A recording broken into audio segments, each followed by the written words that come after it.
No, I was just wondering. You know what you're saying about the if you're attacked to defend yourself. How would you know in Romans 12:17 to 21? No. Sorry. Sorry. I don't think he said that if you're attacked to defend yourself. Alright, let's read it. So, recompense no man evil for evil, provide things honest in the sight of all men. If it be possible, as much as lieth in you, live peaceably with all men. Dearly beloved, avenge not yourselves, but rather give place unto wrath. For it is written, That's what he was saying. Vengeance is mine. No, he was fixing it though. Vengeance is mine, I will repay, saith the Lord. Therefore, if thine enemy hunger, feed him. If he thirst, give him drink. For in doing so, thou shalt heap coals of fire on his head. Be not overcome of evil, but overcome evil with good. But that's what he was saying. So fighting someone's good. No, he never said that. You missed the whole point from the beginning. You came late, and you would have realized that's exactly what he was saying from the beginning. Well, he wasn't saying it afterwards. No, because we moved the conversation to a slightly different point. Right. That's exactly how he started the speech. What did you think I was saying? Sorry. Well, no, you said that up to a certain point that it's okay for Christians to fight. Oh, I see. Yes, I see what you're guessing at. Yeah. That's right. Yes, this is the thing about Christianity. Yeah. If you don't go outside of the Bible's direct, plain words, you can get into difficulty. Here's how. Say, for example, you took it in a certain way which contradicts what I've said. Yeah. Then that means we can have no police force. Right. Therefore, the nation collapses because we've got no means of running a civilized society. The thieves, scoundrels, murderers, they all have free reign in the land because nobody can do anything but return evil for good. Yeah, but that's actually outside of what's in the Bible, though, because in the Bible there's only two situations you can have. Yeah. Either God is ruling, or one of his anointed is ruling. Okay. Or his people are in captivity. In which case, it's the evil that are ruling. Okay. So those are the only two states that you find in the Bible. You don't So find. what are you saying about a Christian kingdom then? Well, that's the thing. You don't have that state in the Bible. It's only either God's ruling, right, or the people are gone. So what are Christians to do? If for example a bunch of Christians become so numerous, they manage to convert to the pagan kings. Yeah. What should the king do? Should he simply say, well, now I've read Romans. I can't anymore require my troops to execute criminals or to cut off the hands of thieves. Yeah. I can't enact laws which are backed up by force anymore. Yeah. I'm a Christian king now, and my subjects are Christians. What do you do? Oh no, but like I say, that what you just described there isn't a part of what's in the Bible. It's because because what you're describing is a secular Christian king, rather than one where God has his either priests or bishops, and he's communicating directly with them. But what should we do? I mean, what does this king do, in your view? If he believes in the Bible, does he abdicate? Does he remain as king and do as I would say, slaughter the evildoers? What should he do? No. Well, we can take the example of the apostles, because none of them managed to get into a high political position, did they? Okay, so just tell me what you think this king should do. He's just converted to Christianity. Right. He's got a Bible. Yeah. Thinks this is good stuff. Yeah. You've shown him Romans. Right. He was about to, in fact, go on horseback to launch a kind of raid against the enemies who are stealing the wheat and the corn from his subjects. But he's just read this and you've shown him. So he's sheathed his sword and he's asking you, what should he do? Yeah, but then we have the problem that when it came to the children of Israel, they were given orders how to deal with their enemies. Yeah. Some they were to wipe out, and some they were to defend themselves against. Yeah. But this king that you're talking about, to be in line with what's in the Bible, he would have to have a covenant with God. Oh, right, okay, so we know he doesn't. Yeah, so he's just converted, hasn't he? Yeah, so that's where the problem. So what's your advice to him? I'm asking you to give him direct advice. You're telling me about what he must do in the covenant with God. What do you tell this man to do? He's the man who's kept his kingdom at peace. He's killed thieves Yeah. and murderers. Mm. There's peace in the land. Yeah. Now what are you telling him to do now he's converted? Oh, I'd tell him that, well, essentially he'd have to keep doing what he's doing, because if he tried to follow the Bible, he wouldn't stand a chance. Right, so he must, he as a Christian, must go be an apostate. Well, he's just got to decide what he's going to do, because... Well, we Now you can't say that to me. No, After all, because- you said to him he must disregard the Bible. Hmm? You said he must disregard the Bible. No, I said he should do what he's going to do. But if he's truly a Christian, Yeah. you'd say a Christian who doesn't follow the Bible is an apostate, right? Okay. So if he follows the Bible as a Christian king, his kingdom is going to go to ruin. Yeah. If he actually doesn't allow his kingdom to go to the ruin, he becomes an apostate because he has to disregard the Bible. Okay, yeah. So you've put him in a bind. Well, not really. He can't win. Well- Either his kingdom goes to ruin and he retains his status as a Christian, or his kingdom remains in good order, but he's an apostate. Yeah, but the problem is that going by what's in the Bible, if you don't have a covenant with God, your kingdom's going to be ruined anyway. Nobody will have a covenant with God because these men are converted by other Christians missionaries who come along. This is the New Testament age. Yeah, I know, You know? but You don't get covenants with God.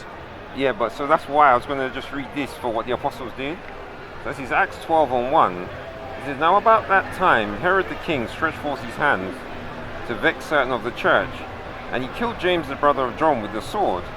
And because he saw it please the Jews, he proceeded further to take Peter also. Then were the days of unleavened bread.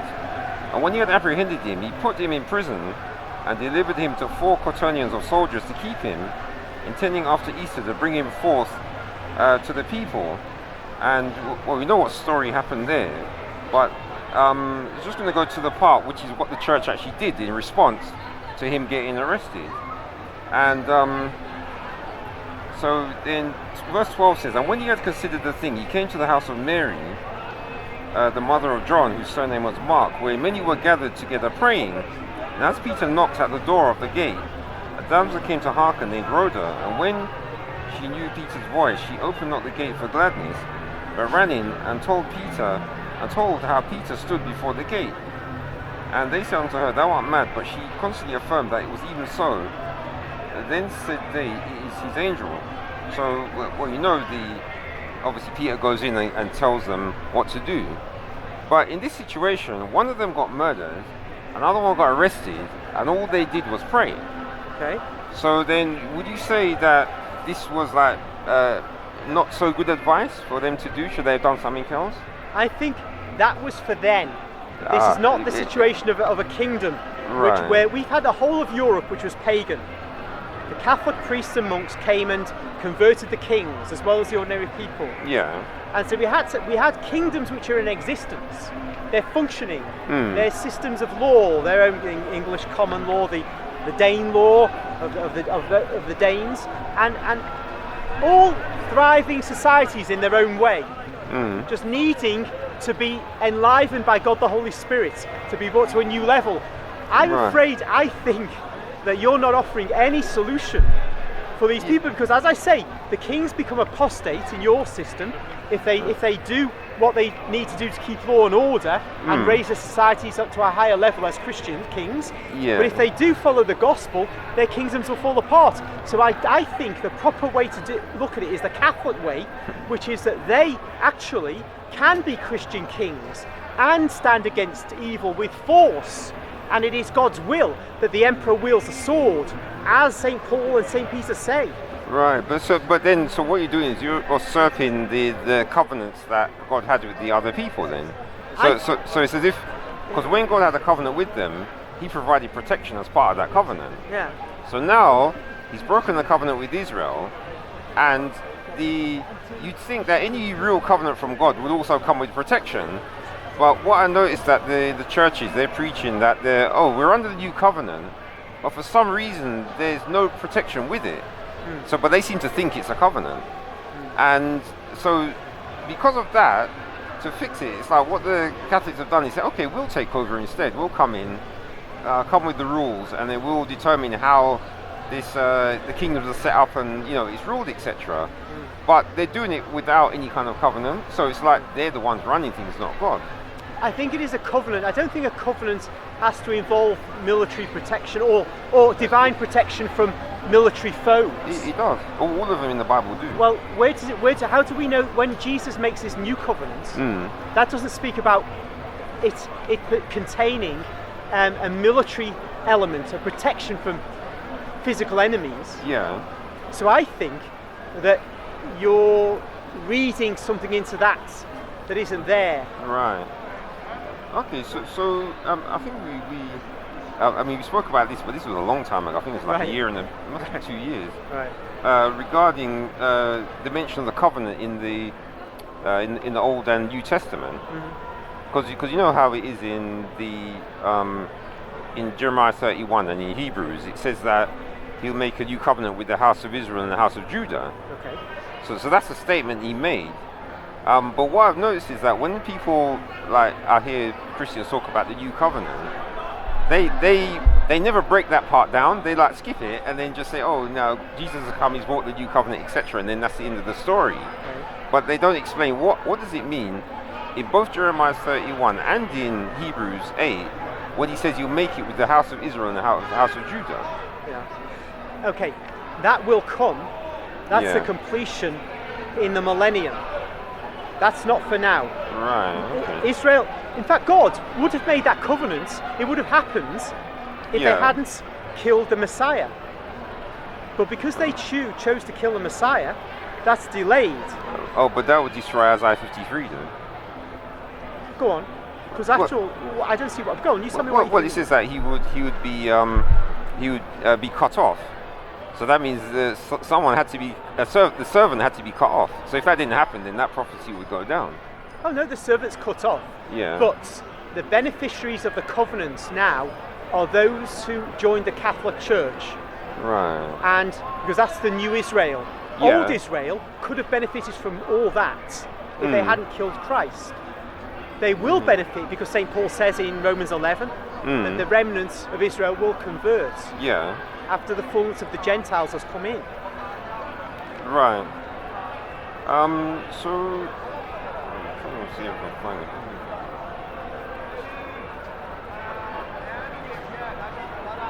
Alright, yeah, so it's I remember last time we did it, for some reason your Bible was different. Well, you know what we Catholics are like, mucking about here, mucking about there. Yeah, well just the translation, because apparently I looked it up, the difference, and it's only in the Septuagint where it uses different words. So this is Ezekiel 20 and 33, and it says, "As I live, saith the Lord God, surely with a mighty hand and with a stretched out arm and with fury poured out will I rule over you, and I will bring you out from the people and will gather you out of the countries wherein ye are scattered, with a mighty hand and with a stretched out arm and with fury poured out. And I will bring you into the wilderness of the people, and there will I plead with you face to face. Like as I pleaded with your fathers in the wilderness of the land of Egypt, so will I plead with you, saith the Lord God. And I will cause you to pass under the rod, and I will bring you into the bond of the covenant." So, actually next verse as well. "And I will purge out from among you the rebels, and them that transgress against me, I will bring them forth out of the country where they sojourn. And they shall not enter into the land of Israel, and ye shall know that I am the Lord." So, what I've just read there, would you say that's happened yet? Which verse is you on? I got to chapter 20, wasn't it?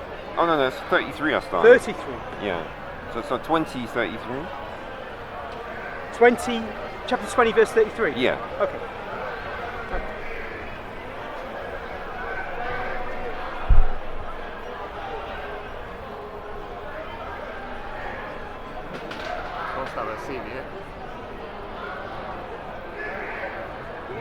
Okay.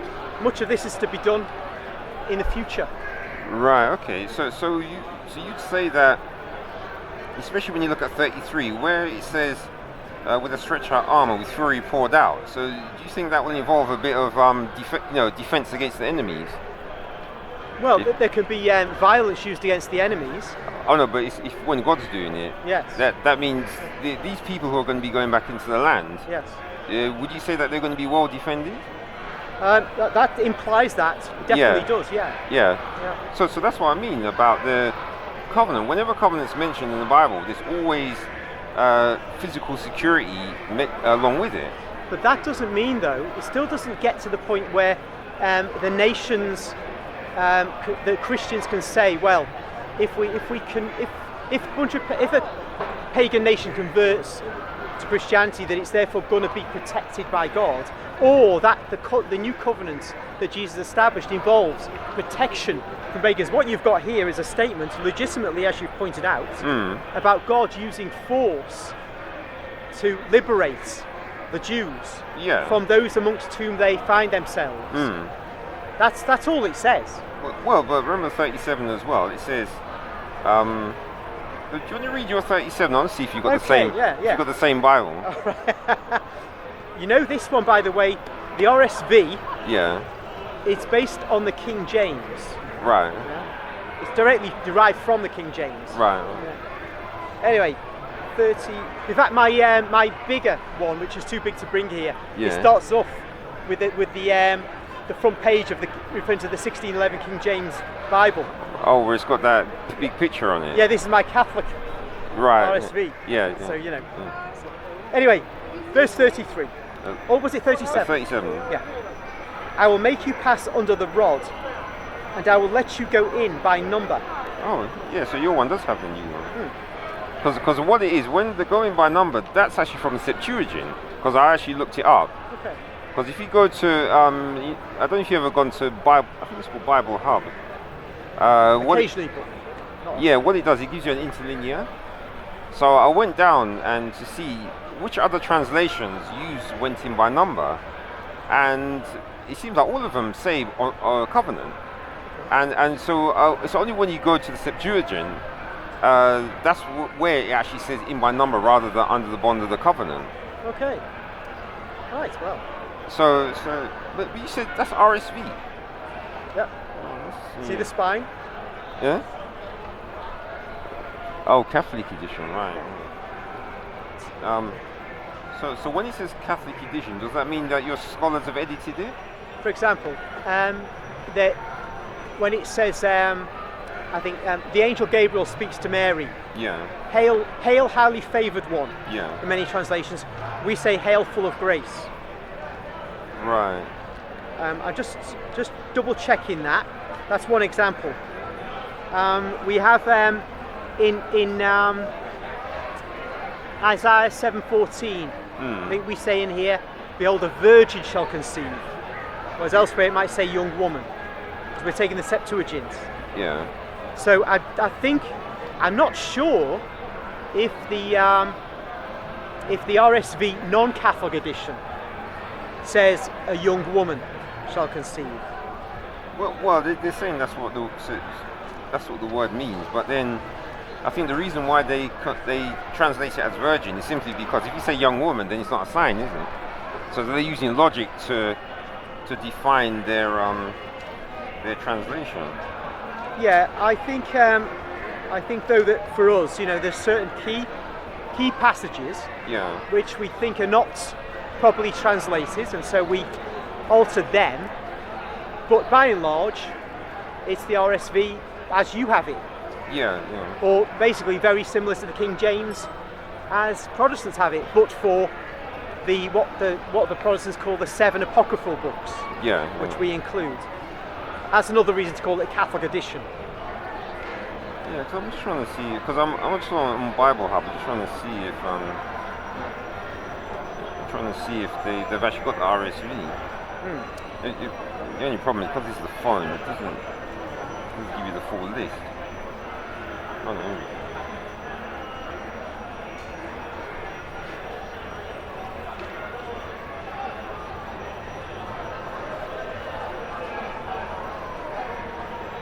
Okay. Yeah, that must be your one. Must be special. Of course it is. No, Catholic edition. No, because when I go onto Bible Hub, it's got all the they use 3 letters for all of the translations. Right. And I can't seem to see. It doesn't like RSV's actually on there. So that's RSV's Revised Standard Version. Yes.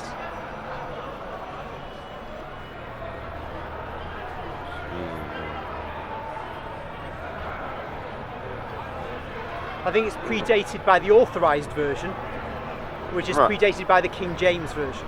Right. Okay. Yeah. For some reason, your one's not on Bible Hub. Well, I wouldn't expect. Did they have any Catholic Bibles on Bible? Like the New Jerusalem Bible, for example, Well, they've Can you or the remember, Douay Rheims. Sometimes that's on these Protestant collections because it's such an ancient Bible.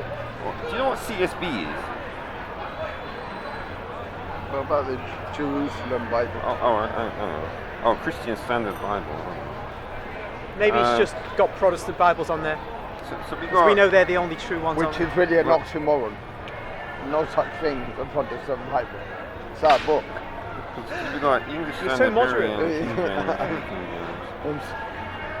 Yeah, so it's got like a whole list.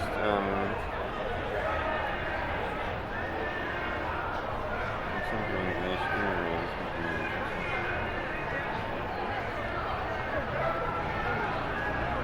oh, there's a new Revised Standard version. Yes, it has what's called inclusive language in it. I had a Right. copy. In fact, I think that's what I gave to you. Softback, sort Yeah. of purple, pink Yeah, cover. yeah. It says, where it says men, like, which means all Yeah, men, yeah. males and females. They put men and women or something like that, or Yeah. human, something like that. It's not illegitimate because English doesn't use gender in the same way as, say, Italian. Right, yeah. Well, so- French as well, I suppose. Yeah, but in English it became controversial to substitute substitute men and women for men. Yeah. It was seen as the advance of feminism. Yeah. Well, funny. So you're saying that's the RSV, Revised... Yeah, I keep repeating it. Because for some reason, new Revised Standard Version, that 2037 says, I will make you pass under the staff, I will bring you within the bond of the covenant. So even the new Revised Standard... So they've changed. Hmm? Because it says, I'll make you pass under the rod and I will let you go in by number. Yeah. And you've saying the new Revised Standard says under the bond of the covenant. Yeah, under the staff, and we'll bring you within the bond of the covenant. Yeah. So they've obviously decided. You see here, Hmm. it says as a footnote, Right. Greek. Yeah, Septuagint. Hebrew, bring you into the bond of the covenant. So Yeah.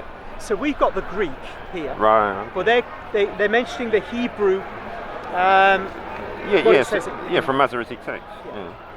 I assume they mean the Masoretic text. Well, I think, yeah. So I think this new Revised Standard, they obviously must just be using the Masoretic. So, but Do you know what it is? There's always this trying to determine what are the most authentic words, whether it's Masoretic or Septuagint or something else. And this is from the 1952, I think, edition. Right. I think this was taken by the church.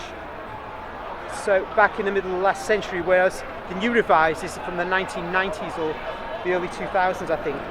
But so wouldn't you find? Well, I suppose I would find it suspicious, but a Catholic shouldn't. That particular one, they realised that that will cause a problem with our covenant teachings. So let's switch it for the Septuagint instead. Because would you think that maybe that's what your scholars have done with the translation? No, I think our scholars now collaborate with Protestant scholars.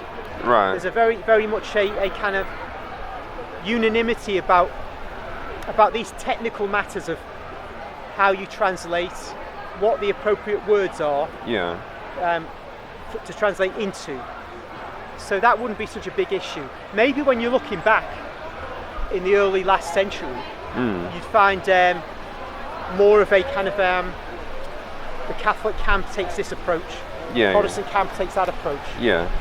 But I don't think there should be any disunity amongst scholarly men and women when it comes to translation. So to me, it could be either what we've got in here or what you've got in the New Revised Standard Version. I don't take a view. I think that where there's doubt, that's a legitimate doubt.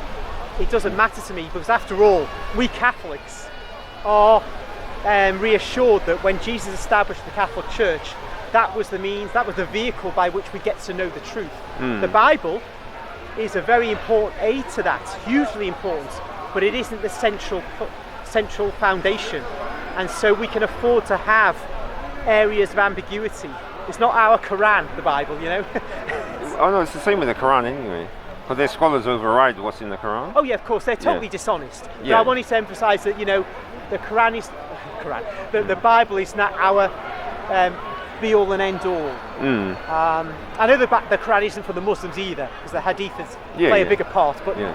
just for us Catholics, we know the truth from the Church, and if the Church were to tell us a doctrine, it wouldn't depend upon a particular translation, either from the Septuagint or the Masoretic text. Yeah, yeah. Something else.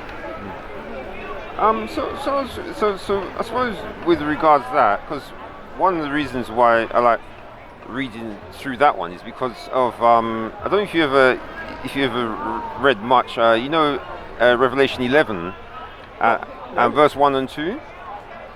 No, we'll go to it.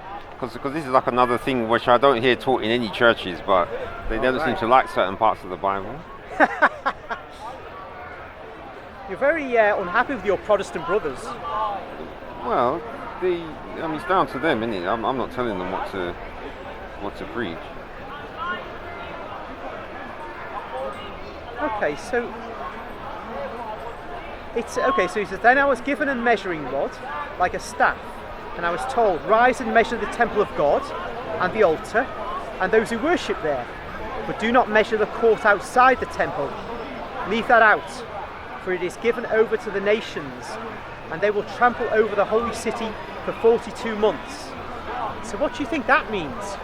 Well, if I'm going by what I read in the Ezekiel 20, then that means, remember, in Ezekiel 20, when you read on, God's saying he wants offerings and oblations, etc. Okay. So obviously, if they're going to bring offerings, it's going to have to be to somewhere where he appoints.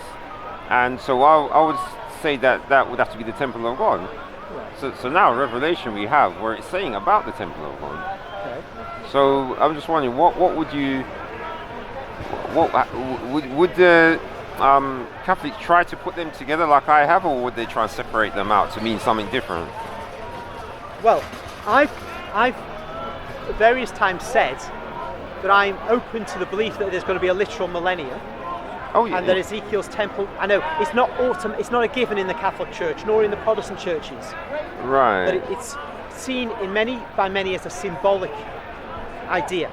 Right. So just bear that in mind when I say, I'm open to the idea that it's literally a long period of time that will come after Jesus returns to defeat the Antichrist. What we Catholics specifically are told not to believe. Yeah. Because there was an instruction from the Holy Office, as it was then called, the Inquisition as it was first called, Holy Office in 1947. Okay. Not to say that Jesus would return to reign, say, from Jerusalem. Yeah. For 1,000 years, and it will be a time of banqueting and wonderful stuff like that. Oh, that's the kind of stuff we're warned against. But, yeah. But actually a spiritual millennium, where the reign of God is, say, through the Holy Spirit, enlightening hearts, that's a different matter. That's not condemned. It's not affirmed by the Catholic Church, but it's not condemned. So I'm going with that idea. Right. And in that millennium, to me, that's when Ezekiel's temple could be built. It's massive. It needs a different kind of earth almost, or a region that's different, because the land upon which the temple sat now is just not big enough. Right. Yeah. Its topography is entirely unsatisfactory for a temple of the dimensions that Ezekiel describes. So I could see the temple being in existence, and this as being what's measured. So I have no problem with that. Right. So okay, but that's interesting. I didn't know. So this, when you're saying about Jesus coming back to reign, so only spiritually, from my perspective. Oh right. Okay. So that must be where I wonder if that's where Ellen G. White got her stuff from. Really? What did she say? Well, no. What she says is everyone's just going to be taken up to heaven. Oh right. And the earth is just going to be barren, and Satan's going to be by himself on the earth. Really?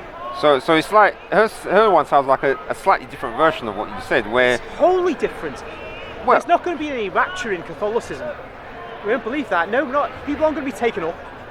The human beings who live, who are alive, when Christ returns to defeat the Antichrist, Yeah. those who survive that tribulation, great tribulation, they will go on to live in the millennium, Yeah. marry, have children. We can assume the possibility of very elongated lives Oh, that's and an abundance and a transformation of the earth in its productive capacity and in its size. And so the human race will live, those who survive will live here. Those who died will go to heaven if they died in the faith. Yeah. As with anybody. Go to heaven? What do you mean by that? Well, hold on, let's park that for a moment then, okay. because we'll chuck everything together. Yeah. But those who live through the reign of Antichrist and the coming of Jesus will not be taken up. Right. They'll just carry on their lives Yeah. into the millennium. They'll see the transformation of the earth, and we can presume their diseases will be healed, Right. their infirmities will be healed. They'll be rejuvenated if they're old, and they'll go on to lead natural lives and have a natural but wonderful death.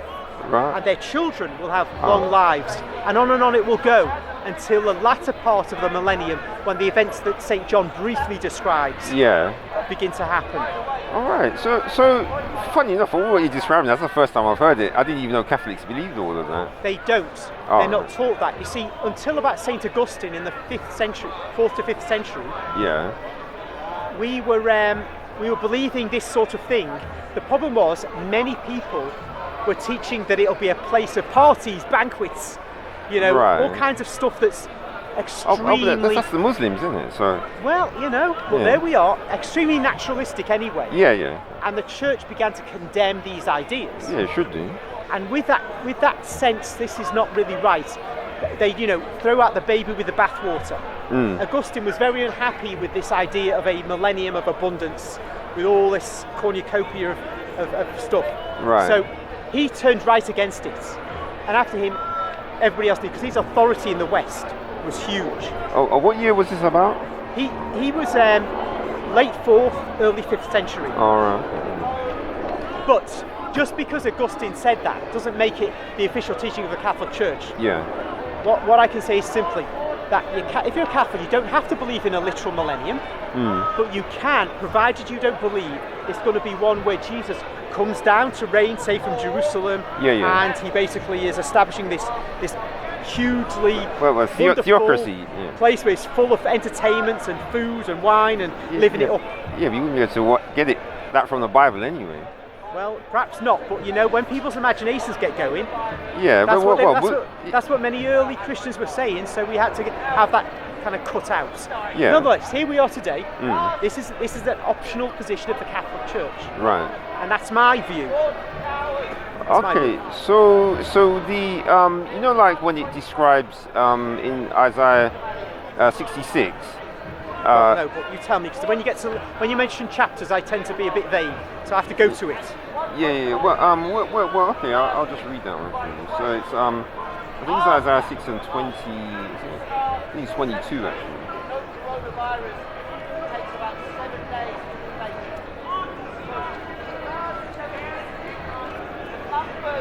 Yeah. So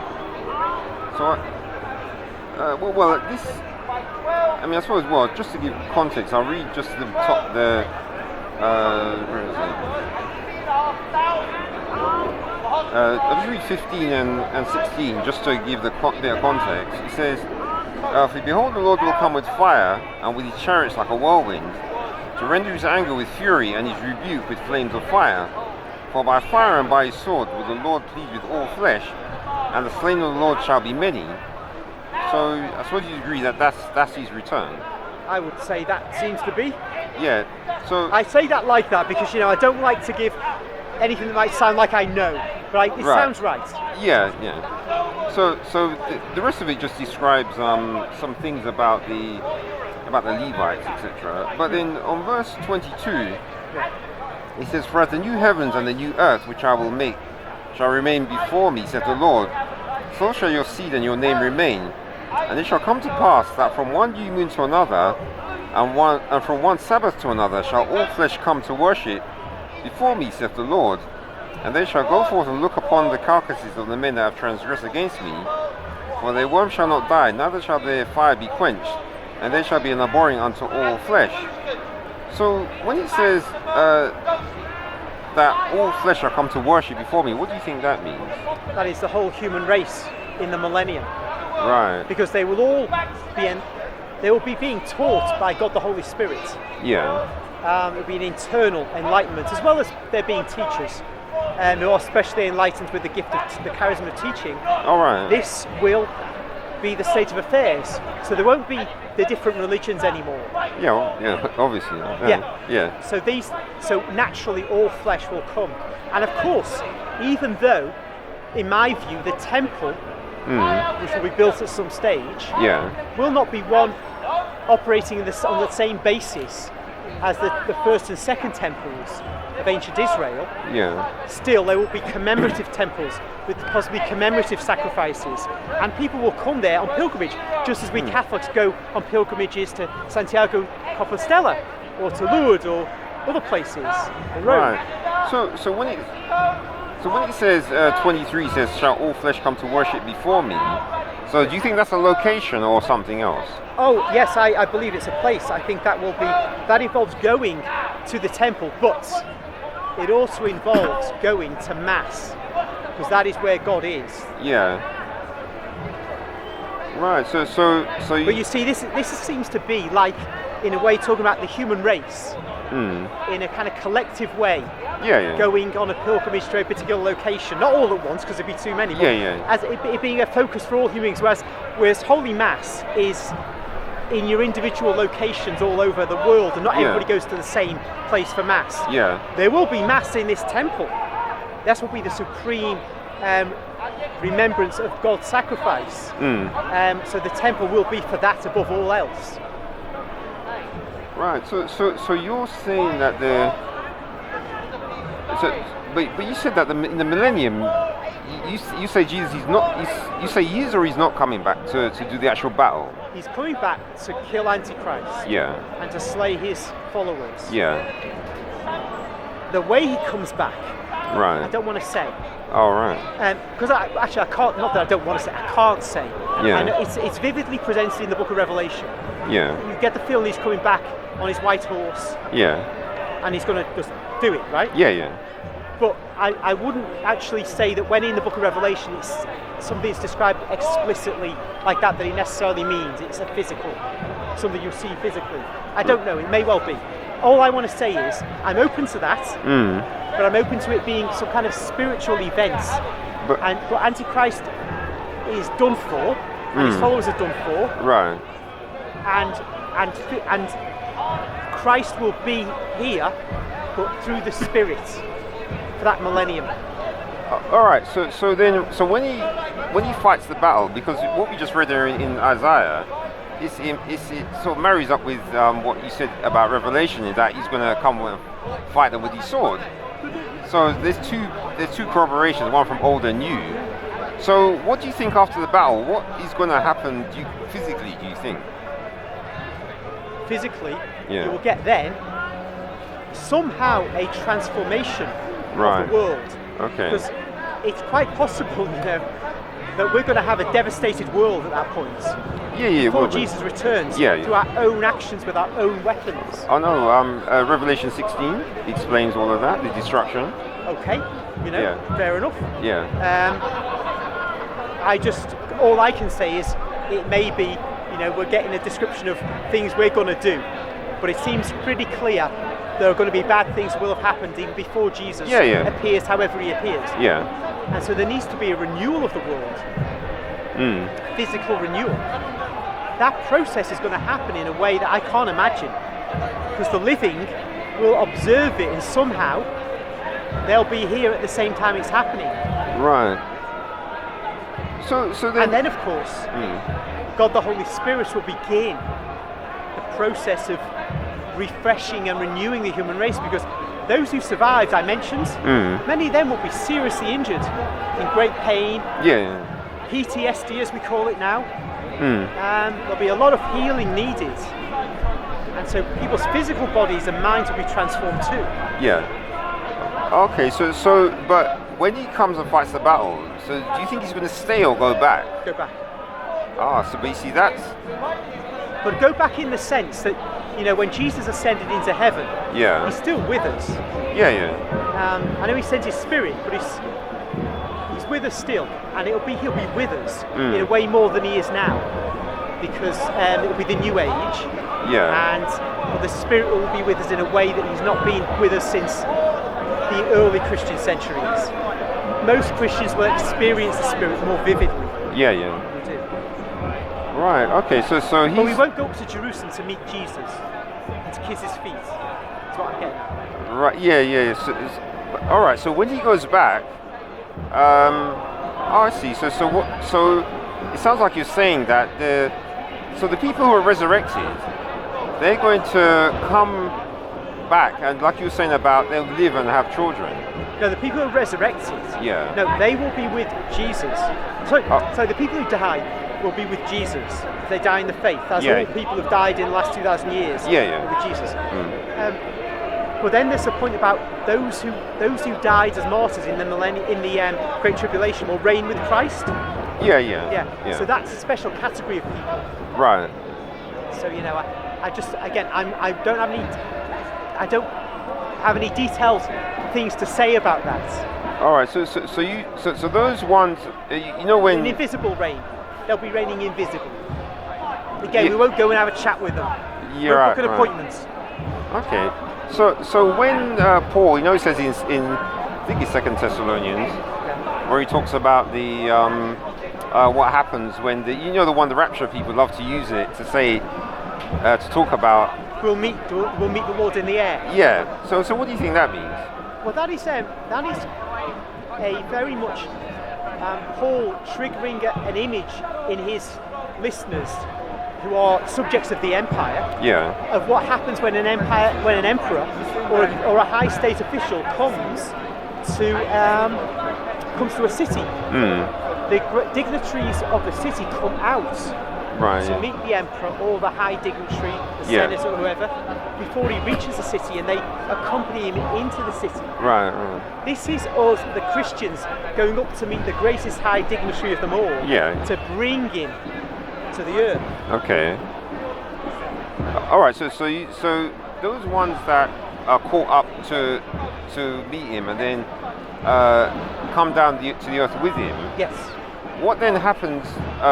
Let's say, all right. So the battle's fought. If you go by what's in Revelation. Yes. So after the battle, what's now going to happen with him and all those ones who came who were caught up to him? Well, firstly, forgive me. You may be able to take me to the relevant passage in response to this, but I'm not saying that event is after or around the time of the Great Tribulation, the battle with Antichrist, or at the end of the millennium when Satan is finally destroyed. You're talking about the caught up to meeting part. So I'm thinking that may be when the millennium ends, Satan is defeated, and this is when the New Jerusalem itself. Right. Comes. Oh, okay. But it doesn't have to be. It could be like those who are alive when Christ returns in the Great Tribulation, they could meet him. He could have a presence here, because it could be physical. Remember, like I said, I don't make a decision for myself. Yeah. If it's physical or not. But if it's physical in some way, then they could meet him after the battle. All right. And then he ascends again. Right. There are details that I don't pretend to have nailed down. So I suppose what it is that this is something that the Catholics don't. How do you say? Don't have a doctrine on it. Right. Yeah. Oh, okay. So, but I suppose that makes sense, because what they probably say is that any doctrines that come out with are to do how we live now, rather than trying to speculate on something that's happening in the future. I think that's partly true. Yeah. True. But of course, we do have doctrines about the future. Yeah. And the resurrection of the dead, future life, everlasting life. And so there's much to do about the future, but we don't have doctrines about every single thing, and we don't have an interpretation of every single verse of the Bible. Yeah. It's not the way we operate. And so you're going to have a lot of freedom over how you look at certain texts. the main thing is not to transgress the doctrines that we do have, Yeah, yeah. all the instructions that have been given from Rome at various times. Yeah, And yeah. that's why I mentioned the 1947 instruction about the millennium and what we're not permitted to say. Yeah, yeah. Okay. Once you stay within those bounds, there's a great deal of freedom of expression. Yeah.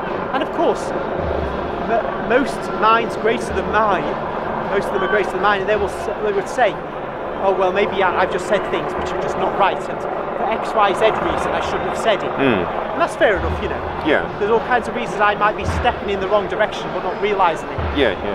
But my basic idea is to try, if I'm speculating and chatting to you about things, to try not to go beyond the boundaries that I understand we have. Yeah. Well, sometimes I do that as well. You know, when we're having to talk about the way various things come into the church, like different beliefs. Yeah. So I prefer to do the safe one of that. If we don't know about it, then we'll just don't worry about it and just carry on with what we're doing. And if someone tries to force it, then we just boot them out, rather than having them come in and causing confusion with people. Yeah, that's one way. One way to avoid all this aggravation. Yeah, well, because we've already got enough information to know how we're going to go towards our salvation. Yeah. So we don't need that extra stuff to come in and confuse us. Certainly not as a cause of division. No. All right. I'll see. No, because Lamin just came, so I want to see if I can find him. Yeah, good. I think I'm done now. What's the time anyway? Half. Yeah. Okay.